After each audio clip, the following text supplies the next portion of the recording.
Olá, galera do Estilingue Esportivo, galerinha do Facebook, galerinha que segue o canal do Grupo Bertioguense aqui no YouTube. Sou João Baltazar, do Grupo Bertioguense de Estilingue Esportivo aqui de Bertioga, no litoral paulista. Nesse vídeo eu vou falar para vocês sobre confederação, como fundar uma confederação, o que é uma confederação, como deve ser uma confederação legítima e atuante. Todos os dias as pessoas nas redes sociais, no Facebook, WhatsApp, me perguntam sobre confederação, se existe confederação de estilingue no Brasil, se uma que está por aí, que falam muito no Facebook aí, ela é verdadeira, se ela funciona mesmo, se ela representa o estilingue. O pessoal me pergunta. Para me responder a todos, eu vou ficar o dia inteiro aí no computador, não consigo responder a todos. Então, estou gravando esse vídeo para explicar como deve ser fundada uma confederação de estilingue esportivo ou de qualquer outro esporte. Tá certo? No vídeo anterior eu falei sobre as federações, tá? Como fundar as federações, né? E assim como as federações e os clubes, né? A confederação também tem um trâmite legal que deve ser seguido à risca, tem uns degraus a ser subidos para que ela seja fundada de forma legítima e reconhecida e respeitada, tá? Que ela não vire uma chacota, entendeu? Então, os fundadores dessas entidades devem seguir esses procedimentos para ele não virar piada nacional, tá? Ao invés de ela virar uma confederação brasileira, vai virar uma piada brasileira, de estilingue, né? Se ela não seguir. Então é assim, como eu disse lá, para fundar os clubes, é preciso um grupo de pessoas, tá? Pessoas físicas, no caso, né? Que são os praticantes. Esses vão fundar os clubes, tá? Vão legalizar seus clubes, vão ter seu CNPJ, né? E esses clubes vão, com a necessidade, com a proliferação dos clubes nas cidades dos estados, vai ser necessário se organizar estadualmente. Então esses clubes vão criar esses clubes em seus estados vão criar as suas federações estaduais, tá? Que são compostas pelos diretores desses clubes, certo? Aí, como existe os clubes nas cidades, existem as federações nos estados, as federações aumentam em vários estados, certo? De várias regiões do Brasil, aí vai haver a necessidade dessas federações e do estilingue estar organizado nacionalmente, ou seja, no Brasil inteiro. E como é que se organiza um esporte nacionalmente, seja o estilingue ou seja qualquer outro? Através de uma confederação brasileira, uma entidade de âmbito nacional, que no caso seria a Confederação Brasileira de Estilingue Esportivo. Tá? E como é que faz isso? Aí os presidentes das federações, vendo a necessidade dessa organização em âmbito nacional, eles vão se juntar, vão se reunir, vão discutir, vão apresentar ideias, sugestões, tá? E vão falar sobre a criação, deliberar sobre a criação dessa confederação brasileira. Tá? É uma coisa importante, todas essas reuniões para tratar desse assunto, ela deve ser lavrada em livro de ata, deve ser escrita, pegar um livro de ata, um livro preto, tá?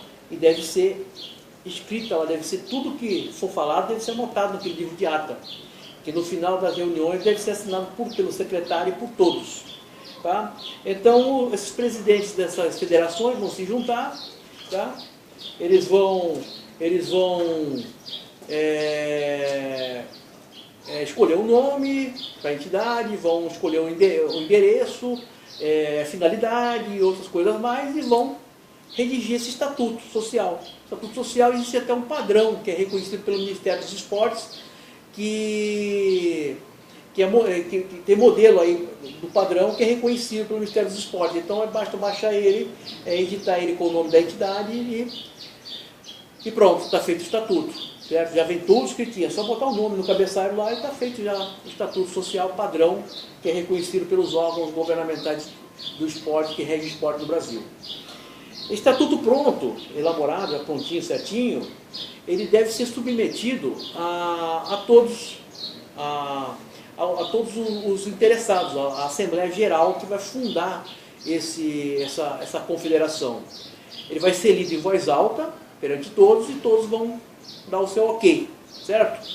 Estatuto aprovado, tá? Já foi aprovado o estatuto, então, tudo tem que ser lavrado em ata, não esqueça da ata de reunião, tem que ser aprovado, a ata de fundação, de aprovação do estatuto tem que ser feita no livrão lá, tá? Senão nada disso tem validade.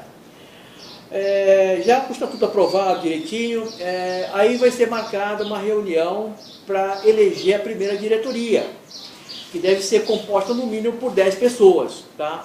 São 5 da diretoria executiva e 5 do conselho fiscal, certo? Havendo apenas uma chapa, a eleição pode ser feita por aclamação mesmo. O presidente a pessoa que estiver presidindo a reunião, tá? Na presidente ainda da confederação, presidente da reunião, da assembleia, ele vai perguntar se todos concordam com aquela chapa que foi apresentada e todos vão levantar sua mão e vão manifestar o seu sim ou o seu não, certo? Se houver mais de uma chapa concorrendo à diretoria e ao conselho, é conveniente que façam-se uma eleição por voto secreto, tá? E tudo isso aí é lavrado na ata de reunião e assinado por todos os presentes, certo? Para não haver problema futuro. Feito isso, os estatutos sociais e o livro ata, tá? Deve ser levado até um cartório de registro de títulos e documentos para ser registrado, tá? Com o registro do estatuto do livro, o presidente vai nomear um contador, esse contador, com mais alguns documentos que ele vai solicitar, vai levar esses documentos até os órgãos governamentais, onde ele vai dar entrada e solicitar os documentos da entidade, para ela estar legalmente constituída, certo? Aí, como ela é uma entidade sem fins lucrativos ou econômicos, ela vai receber seu CNPJ, geralmente a inscrição estadual é isenta, a inscrição estadual é isenta, geralmente a municipal também, ela não paga impostos, mas ela está obrigada a todos os anos a enviar a sua declaração anual de imposto de renda. Caso ela não mande, tá, a Receita Federal poderá tornar essa entidade, a confederação, inapta por omissão de declaração fiscal, certo? Ela estando inapta, ela vai estar impedida de exercer as suas atividades, certo? Feito isso, aí tem que buscar o reconhecimento no Ministério dos Esportes, Conselho Nacional dos Esportes e outros órgãos mais que houver necessidade, tá? Comitê Olímpico Internacional e por aí vai. No COB, né, Comitê Olímpico Brasileiro, tem que buscar lá os seus registros lá, notificar esses órgãos que ela existe e que está representando uma modalidade esportiva, certo? Aí, obviamente, vai ter o reconhecimento desses órgãos e vai ser tratado como uma confederação legítima, tá? Então, pessoal, essa é a forma de se fundar e legalizar uma confederação brasileira de estilingue ou qualquer outro esporte, tá? Qualquer outra coisa que exista por aí, contrária a isso que eu falei anteriormente, é ilegítima, é ilegal, é barco furado, não entre, não participe, não se meta, tá? Que é roubada, tá bom?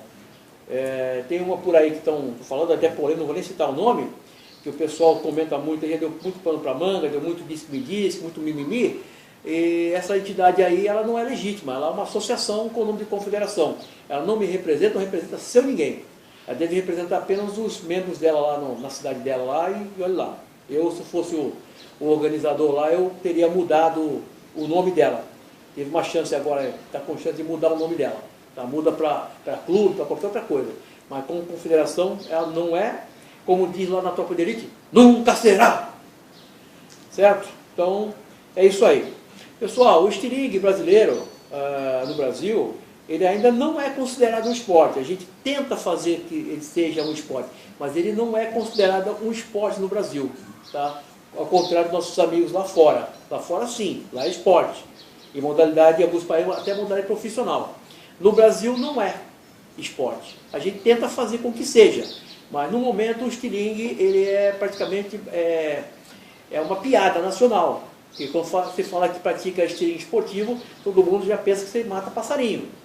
Sendo que a gente não tem mais isso aí já foi coisa do passado. Para muitos, né? A não ser nas regiões remotas aí onde não rola grana, ao estado de necessidade, existe a caça para subsistência. E lá o pessoal ainda pratica.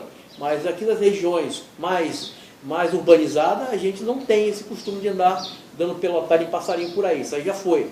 Eu, no meu tempo de garoto, fiz muito isso aí, que era fazer parte da cultura da época. Mas cultura evolui. A cultura evolui. A gente mantém os princípios culturais, mas alguns procedimentos a gente muda. E esse foi um que nós mudamos. Tá? Pode aparecer algum espírito de porco aí que faça isso, mas a gente não tem esse costume. Eu pratico o estilingue esportivo. O estilingue esportivo, os princípios dele, os pilares dele, os primeiros já é não a caça, não maltratar animais, não depredar patrimônio público ou privado e coisa assim. Tá certo? Então a gente tem que levantar o nome do estilingue. E no Brasil, o estilingue, como eu disse, ele ainda não é considerado um esporte, para muitos. Em alguns pontos ele até é marginalizado. Existem projetos de lei tramitando em Brasília que querem tornar o estilingue uma arma, que ele seja considerado uma arma e seu usuário, seu portador seja penalizado por isso. Tá? Então nós temos que agir com seriedade para mudar esse panorama, certo? Nós não temos que pensar em confederação agora. O Brasil ainda não comporta uma confederação de estilingue. O Brasil não comporta nem federação, quanto mais confederação. Tá? Hoje nós estamos a nossa necessidade hoje do estilingue esportivo no Brasil é a fundação, legalização e fortificação dos clubes de estilingue nas cidades brasileiras. Tá? Esses grupinhos de estilingue aí, grupinho aqui, grupinho ali, o pessoal tem que se juntar e legalizar isso, fazer um clube e fortalecer esses clubes. Buscar os padrões internacionais de competição, que nós estamos aí hoje, a gente adotou isso aqui desde o início, os padrões internacionais, desde o início do GBE, nós adotamos padrões internacionais, o alvo, distância, munição, o estilingue é liberado, não tem restrição contra o estilingue, entendeu? Mas muitos grupos por aí, clubes informais, né, vamos falar assim, clubes informais, ainda estão no tempo da caverna, é bola de barro, 7 metros, tem uns aí no Paraná que até pedra, os caras tiram lá. A gente tem que evoluir, temos que andar para frente, entendeu? Nós temos que evoluir. Agora, eu acho gozado o seguinte, todo mundo quer usar TeraBand. TeraBand, usar aqui GZK, Carciband, usar aí a Sumake, usar Precise. Todo mundo quer usar essas faixas aqui, que é top. Todo mundo quer top. Eles querem estilingue da GZK, que é bonito, de aço inox, legal, com mira de fibra ótica, todo mundo quer. Mas não evolui na distância, não evolui nas regras de competição e não evolui na munição. E não adianta nada, meu amigo. Nós temos que evoluir, andar para frente, fazer isso aqui, se tornar uma coisa séria, respeitada. Você pratica o quê? Eu pratico estilingue esportivo. Esse termo estilingue esportivo fui eu que criei, tá? Fui eu que criei, para diferenciar o estilingue esportivo justamente do estilingue predador, do estilingue vândalo, tá? Do estilingue marginalizado. Eu criei esse termo para falar. Todo mundo hoje está usando, legal, bacana, gostei, continue usando, tem que ser isso aí mesmo. É estilingue esportivo. O negócio, não sei o que é de estilingue, não, é de estilingue esportivo, estilingue esporte. Tá? Então, nós estamos na época de evoluir, criar nossos clubes, fortalecer nossos clubes, andar para frente. O Brasil ainda não tem necessidade de ter federação, não tem necessidade de ter confederação. O dia que tiver, ela vai ter, e vai ter entidades legítimas que nos representem no Brasil e no exterior. Tá certo? Hoje nós temos no Brasil, acho que 4 clubes legalizados, não passa disso. Não passa disso. Temos um aqui em São Paulo, tem um lá no Paraná, tem um, parece que no Rio de Janeiro, parece que estão abrindo um agora, tem mais um aqui em São Paulo, aqui perto, aqui estão abrindo também, aqui na região, aqui na Baixada Santista, estão abrindo mais um, e só. Só tem 4 clubes legalizados. Para que o Brasil precisa de confederação? Para quem precisa de federação? Piada, né, meu? Francamente. Então nós temos que nos fortalecer. Pessoal, eu já falei demais. Um grande abraço a todos. Obrigado aí pelas inscrições, pelas 700 e tantos inscritos no canais. Curtam, tá? Quem gostou, dá um joinha aí embaixo. Se inscrevam, ativem as notificações e compartilhem. Um grande abraço a todos e até o próximo. Vou embora que está frio aqui em Bertioga. Tchau, tchau para todos. Fui.